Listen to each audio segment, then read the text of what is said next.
The festive season has come and gone, and January is really proving to be Janu-worry for many. Revellers who incurred debt during the festive season without planning for the bills to come are now facing increasing challenges. We find out what items people are having to cut out in order to survive the rest of the 60-day-long month. Reporter Pule Letshwiti-Jones is tracking the story and joins me now. Pule, I said to you, this conversation does not have anything to do with me because I've spent all my money. There's no advice you could give me now because I am in the trouble that I am in. But you're going to have a conversation for those who still do need some advice to save the few cents that they have left. Yeah, definitely. I'm going to be talking to some of the, business operators and, of course, a community leader just to tell us how, in fact, like you said, the increasing challenges are just piling up for most people. Speaking to the fact of cost of living, speaking to the electricity tariff hike that has just been, of course, implemented by NERSA. And people feel as though this is quite, a steep challenge for them. And they now have to keep up with some of these, challenges that are coming their way. Let's speak to Mr. Kyabe Tumabelo. First, you are a community leader from Soweto. Tell us how's the mood on the ground? How are people feeling like it's January? But we face so many challenges. There's load shedding and now electricity prices going up. Clearly means that people may have to cut out a few things as well. Sure. Thank you for having me, Pule. The situations on the ground, especially from a community leader perspective, situations are alarming because, as you know, there's lack of opportunities within our communities. People are really suffering. The youth do not have jobs, and everything within our community is just going up. And local businesses are feeling it because people can't support because of it's January.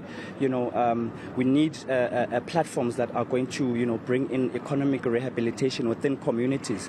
As you know now, with the increase from NESTA, the 18.6%, it's already killing the community because as community leaders, we are trying to advocate for people paying electricity and paying the municipality bills because the biggest problem is that when the tariffs go up, people are now going to start bypassing the system because of, that it is the nature of our people to do that because of financially they're not strong enough to actually pay the tariff right because with 500 rand, it used to go about 2 weeks. So you can imagine with the 18.6 that the NERSA has just given us. It's really alarming, especially within our community. Okay, let's park it there for now. I'm going to come back to you, but let me bring in Sipiwe. Sipiwe, you're one of those whose shops were looted during the July unrest, right, last year.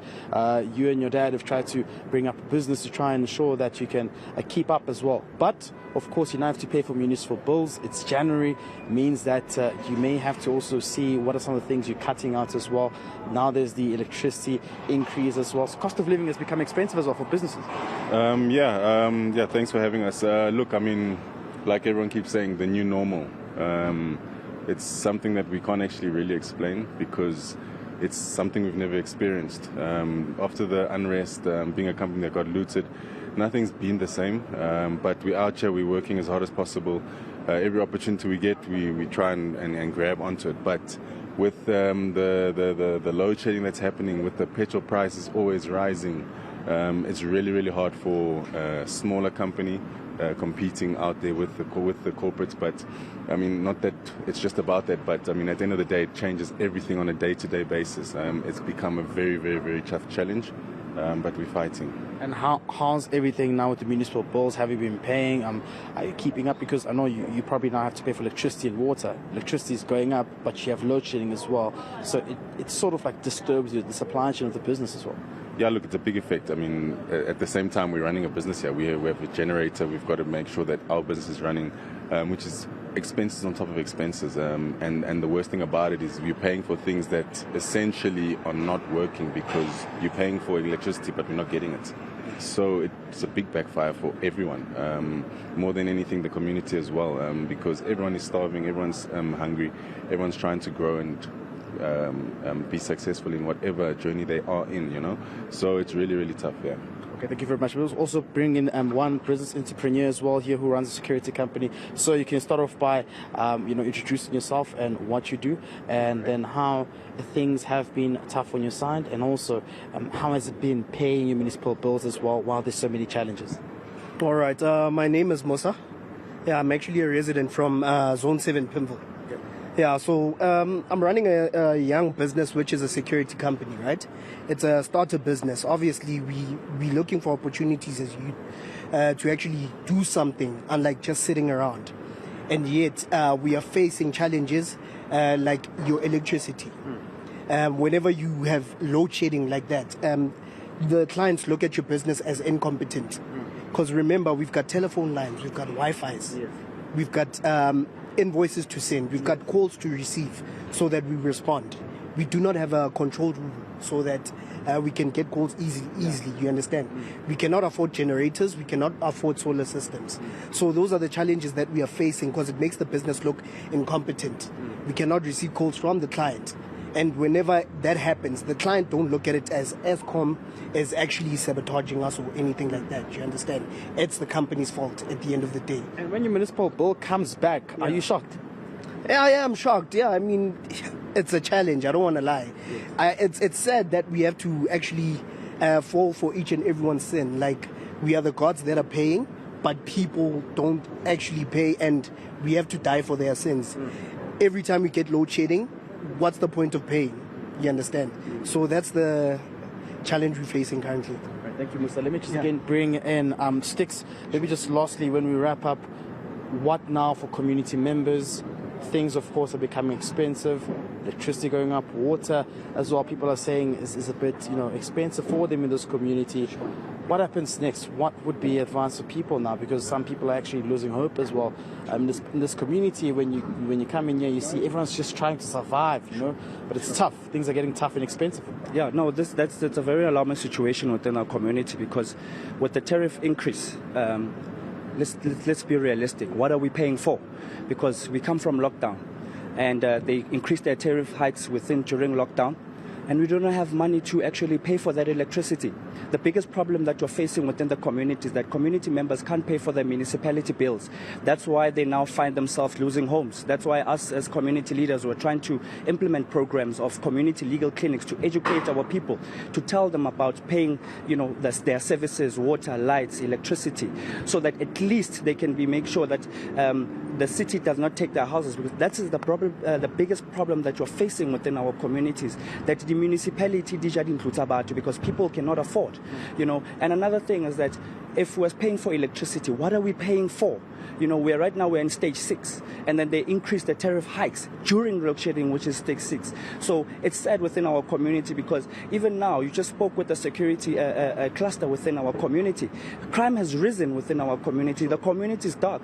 Within a space of since Christmas Eve to now, we've lost about 10 people in Zone 14 who got shot. A 16-year-old was shot during in Christmas. Was shot dead. Was held.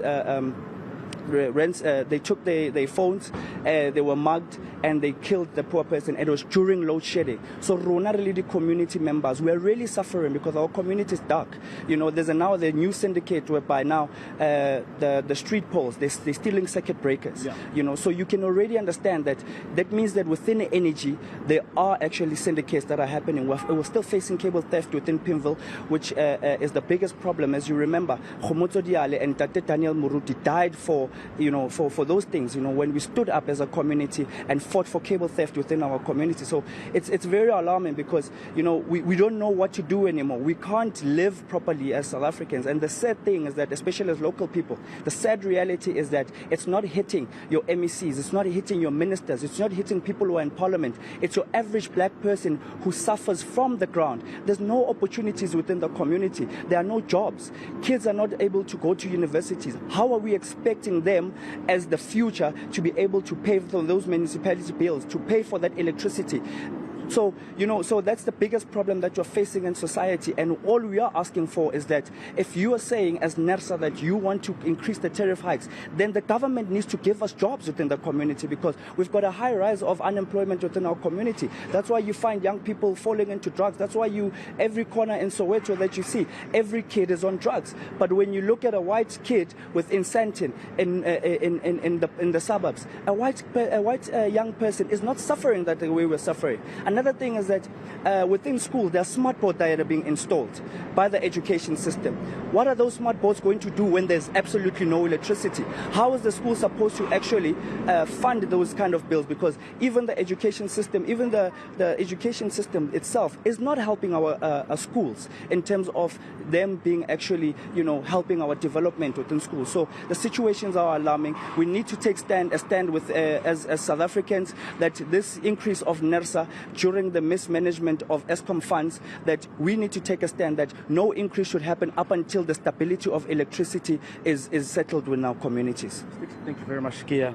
They're joining us from, of course, the Pimville community, speaking to us about, the cost of living and, of course, the issue of residents having to now also ensure that they pay for their municipal bills to continue receiving sufficient water and electricity. Some businesses also saying that they believe the tariff increment that was, of course, implemented by NERSA will have a knock-on effect on their business operations. I'll tell you what, yesterday I spoke to also, a few community members in the suburbs as well who said that, this was affecting their daily lives as well. I mean, I spoke to one young man called Jack Smith, Rafua. He runs in online classes, and he's now lost some of the students he was teaching internationally due to load shedding, and that's what he survives on to try and pay for some of the municipal bills, water and food as well. So you can imagine the ripple effect this has on many communities and many South Africans, and some are even advocating that they take a stance and now take the government head on to say that they need to do something and intervene with this problem.